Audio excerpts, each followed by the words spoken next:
ለዛሬ የምናየው ከኮሌስትሮል የነጻ በፕሮቲን፣ በፋይበር፣ በአይረን፣ በፖታሺየም እና ማግኒዚየም የበለጸገ አስደናቂ የጤና ጥቅም ስላለው ከጥራጥሬ ውስጥ ስለሚመደበው ስለ ቦሎቄ ነው።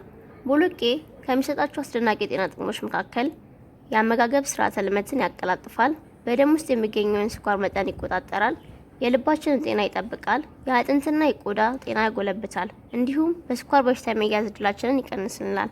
ቦሎቄ በተለያየ ቀለም አይነት ይገኛል።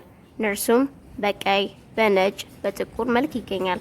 ቦሎቄ ከ2 ወር እስከ 3 ወር ባለ ጊዜ ውስጥ ተሰብስቦ ለምግብነት ይውላል።